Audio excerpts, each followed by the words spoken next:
Welcome back to Raw Frequency. I'm Madison Fox. Tonight, we're talking about something that makes people uncomfortable. Why women stay in toxic relationships. And before anyone says it's weakness, stupidity, or low self-worth, it's not. It's psychological. And most of the time, it starts with something that feels like a fairy tale. Love bombing. Love bombing isn't just, he was nice at first. It's intensity. It's future promises on week 2. It's, I've never felt this way before. It's constant attention. It's emotional acceleration. You feel chosen, special, safe, desired, and your brain locks onto that version of him. Dopamine spike from intense affection. The dopamine spike that you get from this sort of abuse is very similar to the dopamine spike that you get from drug addiction. It gives you this instant high feeling of euphoria, and it's almost impossible to ignore. You just want more and more and more. Fast emotional bonding, they definitely tug on your heartstrings. Say everything you want to hear, make it seem like you guys are soulmates.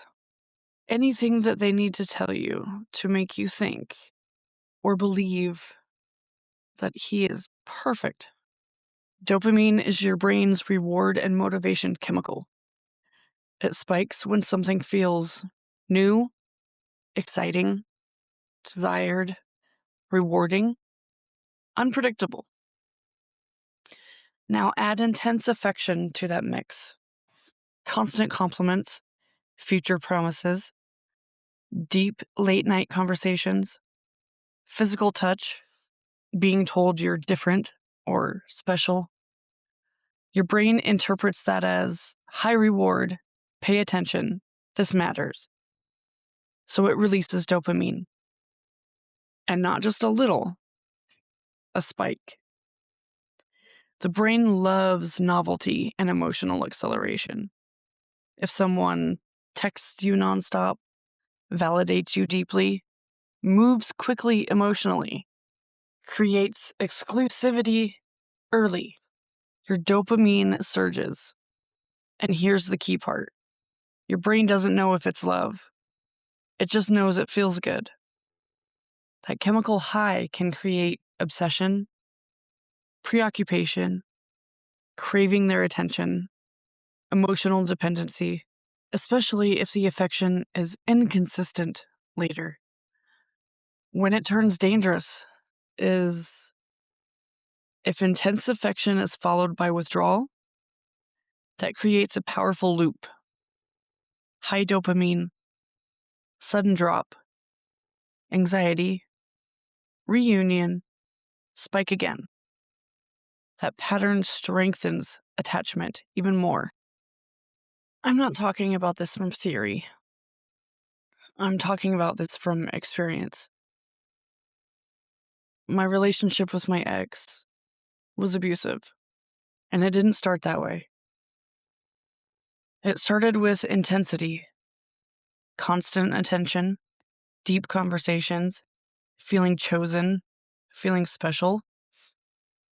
I thought I had found something rare. What I actually found was acceleration. He bonded with me fast. We talked about the future early. He shared vulnerable things quickly. He made me feel like I was different. And my brain responded. Dopamine, attachment, hope. I didn't realize I wasn't falling in love. I was bonding to intensity.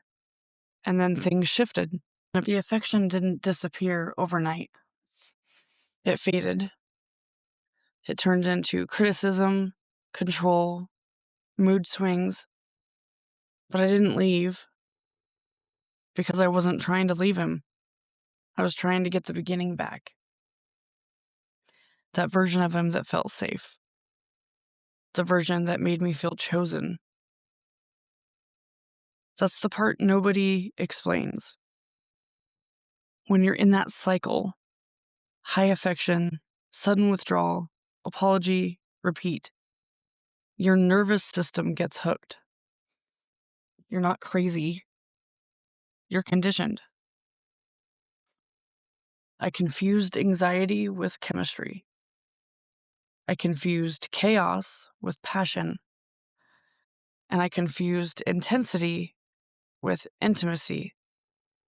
And the hardest part, admitting that I wasn't in love with who he was. I was in love with who he pretended to be in the beginning. That's why I'm doing this segment. Because if you're listening to this and thinking, this feels familiar, you're not weak, you're not stupid, you're human, and your brain bonded to something that felt powerful. Real love doesn't feel like withdrawal. Real love doesn't make you fight for the beginning. Real love is consistent. That's the trap. Idealization. Idealization is when you don't fall in love with a person. You fall in love with the version of them your brain creates. It's psychological projection. You take a few good traits, charm, chemistry, attention, and you fill in the blanks with fantasy. You assign them depth they haven't proven, loyalty they haven't demonstrated, intentions they haven't earned. And the dangerous part is you believe it. Maybe they text you consistently for a week. Maybe they say the right things. Maybe the chemistry feels electric. And your brain goes, this is different. This is special. This is rare. But what you're actually feeling is novelty and dopamine, not proof. Idealization is powerful because it feels like destiny, but it's really just hope. You're not seeing who they are. You're seeing who you want them to be.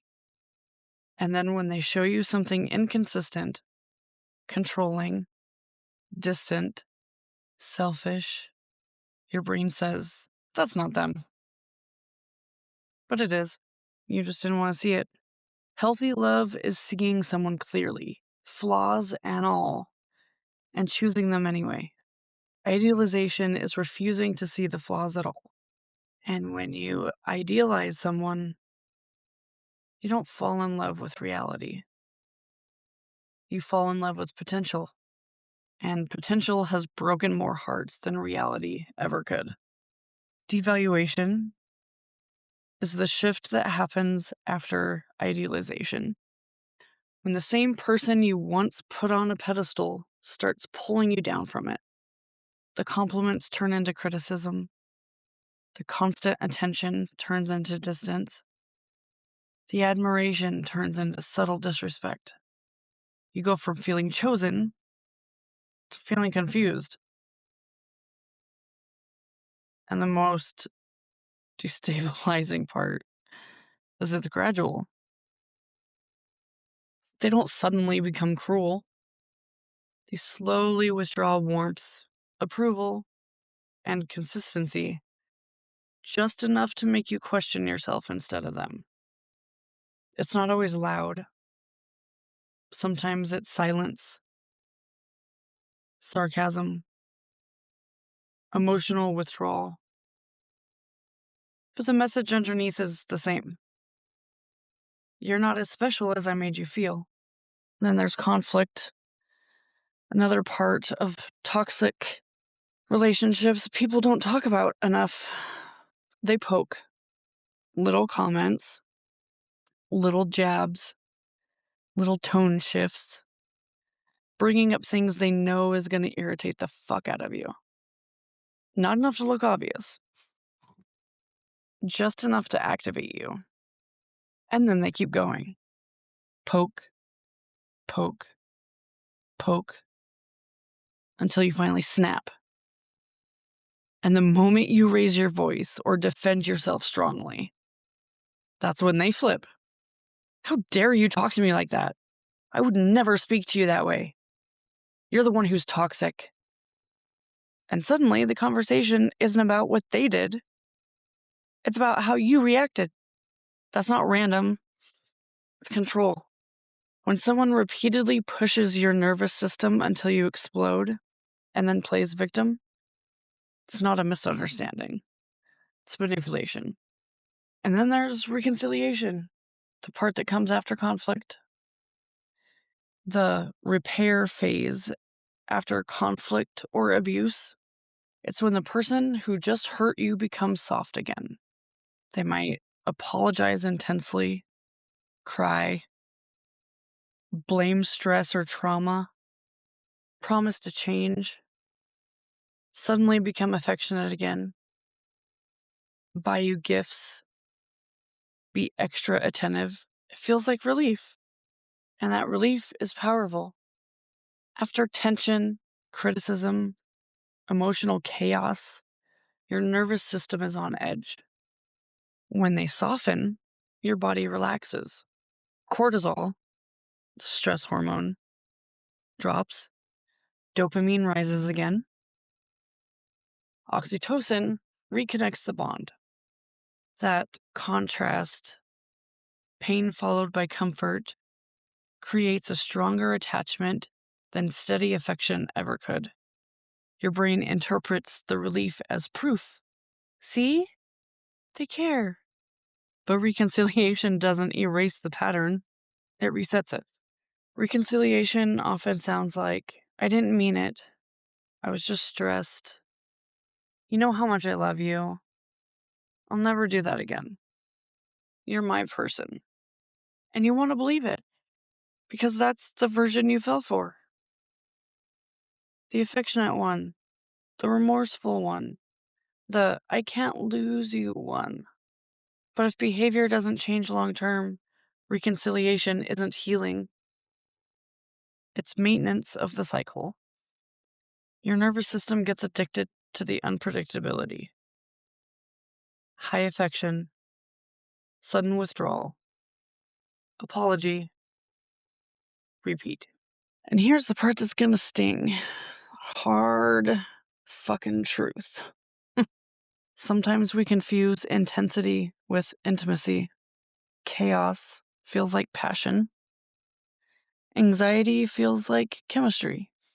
Calm feels boring. Let that sit. Healthy love feels unfamiliar because we don't remember what that's like. It's almost like if anything happens that isn't chaotic, it feels foreign because our nervous systems are so used to the chaos, unpredictability. We're always waiting for the other shoe to drop, always on edge, always waiting. Your nervous system doesn't measure love by health. It measures love by familiarity. So if you're used to emotional highs and lows, inconsistency, intensity, having to earn affection, walking on eggshells, proving your worth, then your body associates activation with connection. So when something is calm, consistent, predictable, secure, non-dramatic, your brain doesn't light up the same way. There's less dopamine spike, less anxiety, less adrenaline. And your nervous system goes, wait, where's the intensity? Not because you want chaos, but because chaos is what you've been conditioned to recognize as attachment. If your previous relationships or even childhood dynamics involved unpredictability, Your body may have learned that love equals effort plus anxiety. So when someone is stable and steady, it can feel boring, suspicious, lacking chemistry, too good to be true. But what you're actually feeling is the absence of stress. And if you're used to stress, calm feels foreign. Healthy love doesn't spike your nervous system. It regulates it. It doesn't make you chase. It makes you breathe. And if you've never felt regulated before, it can feel like something is missing. Why do we mistake attachment anxiety for connection? Attachment anxiety is when your nervous system feels uncertain about security in a relationship. Sounds like, do they still like me? Why haven't they texted back? Did I say something wrong? Are they pulling away? Your body feels tight chest, racing thoughts, hyper focus on their behavior, emotional highs and lows. It's not connection, it's uncertainty. Why we mistake it for connection is because anxiety creates intensity, and intensity feels powerful. When someone is inconsistent, warm one day, distant the next, your brain goes into threat mode. Threat mode equals dopamine plus cortisol, and that chemical mix feels urgent. You think, I can't stop thinking about them. That's not depth. It's your nervous system trying to restore safely. Your brain confuses preoccupation with passion, anxiety with chemistry, relief, love. When they finally text back, you feel calm. That calm feels like connection, but it's actually just release from stress. That up and down cycle strengthens attachment more than steady affection ever could. Why intermittent affection strengthens the bond? Intermittent affection is when love, attention, and validation are given inconsistently. Not gone, not steady, unpredictable. Warm one day, cold the next, affectionate after a fight, distant after intimacy. You never quite know which version you're going to get. And it strengthens the bond because the brain is wired to chase unpredictable rewards. It's called intermittent reinforcement. And it's the same psychological principle behind gambling. If a reward is guaranteed, the brain relaxes. If a reward is unpredictable, the brain becomes obsessed. When affection is inconsistent, dopamine spikes when it returns, cortisol rises when it is withdrawn. The contrast intensifies attachment. Your brain starts working harder to earn the affection. The harder you work for something, the more valuable it feels. And that reminds me of something that my ex used to say. He used to repeat himself a lot. He would always say things like, if you tell someone something enough times, they start to believe it. Isn't that the truth? When we're talking about working harder to earn the affection, he would say to me, I'm such a hard worker for you.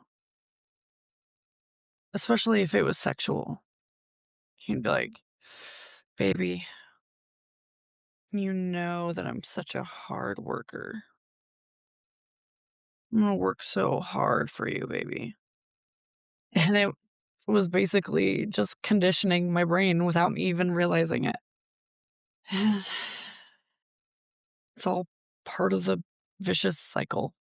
So when they're loving again after distance, you feel relief. Relief feels like reconnection, but it's actually just nervous system calming down, and that relief reinforces the bond more than steady affection ever could. You don't bond to the peace, you bond to the roller coaster. It's not that women love being abused. It's just that they love who he was in the beginning. And it's one of those things. You never realize just how serious something is until after the fact. I knew deep down that there was something off about this guy, that there was something wasn't right. I knew my mom was right. I just didn't know why or what.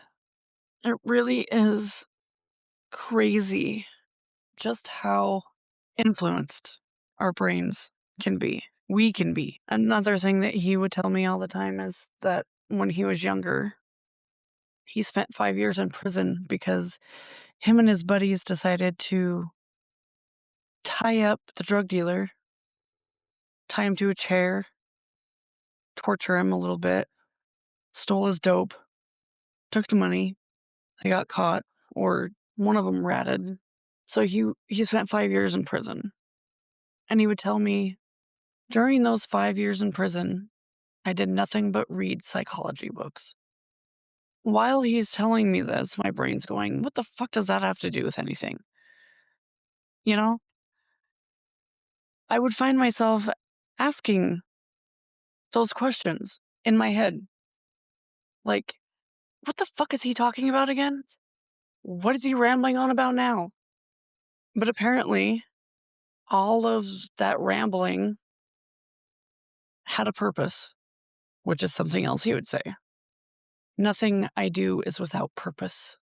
Okay, baby. Whatever you say is what I would say. And he'd be like, you're just so darn cute. You're my little rocker chick. You're my dream girl. You're literally the spitting image of the poster I had on my ceiling that I jacked off to. And my dumbass fell for it. And so for Christmas, I recreated the poster he spoke about. I took a photo of myself in lingerie doing the same pose, got it printed on actual poster paper. So it was like a real poster, real centerfold, and I gave it to him. He ended up selling his house to bail himself out of jail after the domestic. And so when he sold the house and it was gone, we didn't have anywhere to live, which I'm seeing now he did on purpose also, because it was more unpredictability, more aggravation, not knowing where we were going to stay that night, jumping from motel room to Airbnb. Sometimes we would have an Airbnb for a week and it was like, okay, I can relax. I have the same place for a week. But usually during that week where I was supposed to be calm and comforted, he would cause chaos somehow. And while we were going from hotel to Airbnb, packing clothes in and out of the car, it took a toll on us and it took a toll on that poster. I hadn't noticed until after he went to jail for the last time and I was cleaning out the car. And I noticed the poster was actually under the flap in the trunk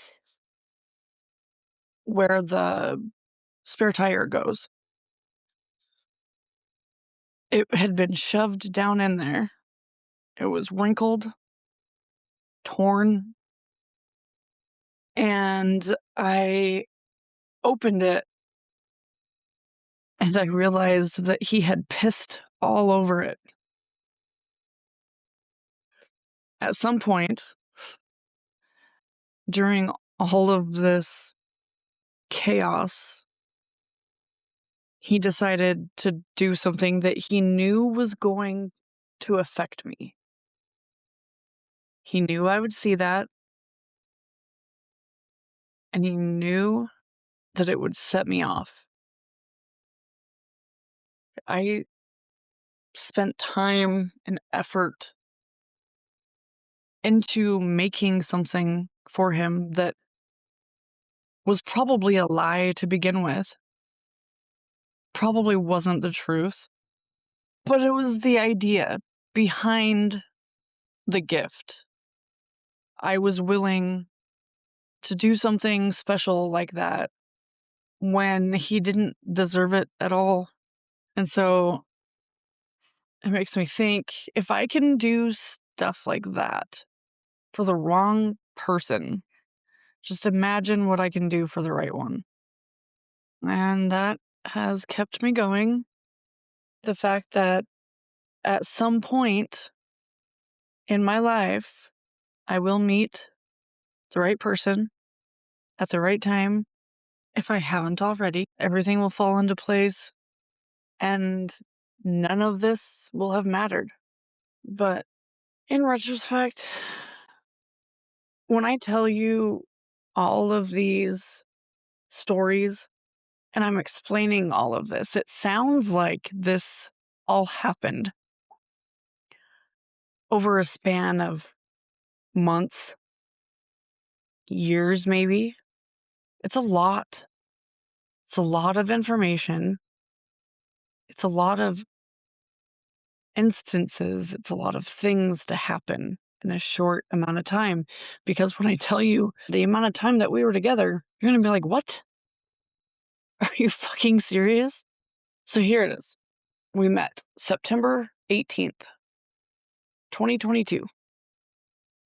The first time he went to jail for domestic battery with traumatic injury and unlawful imprisonment happened January 23rd, I believe. So we met in September. I was moved in to his house a little bit before Thanksgiving. I found out I was pregnant the beginning of December. And then he bailed himself out of jail in April, sold the house in June, and the last time he was arrested was July 9th. So from September until July, all of these events happened during that short amount of time. The time where he went to jail the first time for domestic, he was blacked out drunk and was on top of me, choking me, trying to kill me. And if it wasn't for my dog Bruno, I might be dead right now. He was able to grab him by the ankle and get him off me long enough for me to run up the stairs and lock myself in the bathroom to call the cops. Luckily, I had my phone on me. That was something that I always made sure that I had, was my phone. Because if it wasn't one thing, it was another. He was kicking me out of the house, telling me I need to leave because I'm toxic and I'm causing issues. And then as soon as I would go to leave, it would reverse. And he would be like, that's all you ever do. Anytime anything happens, all you do is you fucking leave. When he literally just got done telling me to leave. So it got to the point where I was confused. I was like, what the fuck? So I actually started using the voice memos app on my phone. Anytime an argument would start, I'd hit record, stick it in my back pocket with the mic facing up. I still have it to this day. I've thought about adding it to the end of this episode as a example of the type of manipulation that would go on. That way, anybody that's currently going through the situation, they could pick up on certain things that he says that would validate that you're not crazy. You are being manipulated. You are being conditioned, or you're being groomed, as they call it.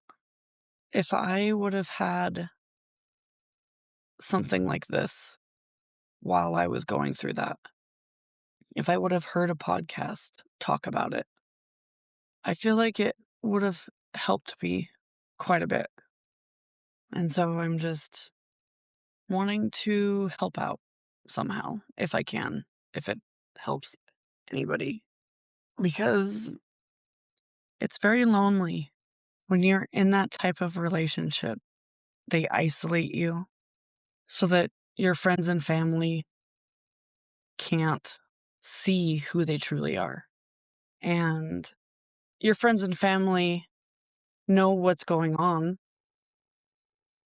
because you've told them during moments of clarity after an argument or something. But they would always ask the same question, why don't you fucking leave then? Like, what? It's almost like they were irritated with me. Like, they thought I was a dumbass. Like, well, I mean, it's kind of your own fault because you're staying and just letting them do it. That's not how it works. It's not that simple. It's not that easy. When you have somebody manipulating you, conditioning you, driving you crazy, and the whole time you know what's going on, you can see it, you can feel it. I'm a very, very intuitive person. I usually know things before I know things. And people who are intuitive know exactly what I'm talking about right now. And I knew. Deep down I knew. But the power of hope mixed with manipulation is way more intense than anything you could ever imagine. Having to go through all this just because you want to feel the way that you felt in the beginning and have it end up ending in chaos. I mean, the last time he got arrested in my hometown, he made the newspaper. He had snapped once again, threw me around. This time he had a gun, and he pointed it at me, pulled the trigger. It clicked. Pointed it at himself, pulled the trigger. It clicked. He had been fighting with the ammo for that pistol when I first approached him and was trying to get the gun from him because he was talking about didn't want to live anymore. He was depressed. He doesn't know how life got this way. And previous to that, I had made it away from him. I was away from him for like a month. I was starting to get my life back. I got a job. I was living in the motel. And then he sent me a text with a picture of himself with a pistol in his mouth. And he told me that if I did not go pick him up, that he was going to kill himself. Every time I tell somebody this story, they always say, you should have fucking let him. Yeah, I probably should have. But that's not who I am. That's not me. There's no way I could live with that if that was what he was really going to do. It was most likely a manipulation tactic to get back to me, but in the off chance that it wasn't, I couldn't live with myself. I couldn't live with the death of somebody being my fault because I neglected to try to help them. And I guess that is one of my downfalls, is I always want to help other people. But when it comes to myself, do you think I want to help myself? Of course not. Why would I do that? No, I've done plenty of helping myself. I feel like my purpose in life is to help somebody, help people, make an impact of some sort. I don't know what the impact is. Maybe it's making this podcast so that multiple people can hear this and realize that they're not crazy and get out of the bad situation that they're in. I'm not saying leave at the first argument. I'm saying pay attention to patterns. If someone shows you two different versions of themselves, believe the consistent one. And if you feel like you're fighting for the beginning version of someone, ask yourself why that version disappeared. You don't miss him. You miss who you thought he was. This is Raw Frequency. If this episode hit you, share it, because somebody out there is confusing chaos for love. And maybe tonight, they won't anymore. We'll see you next time.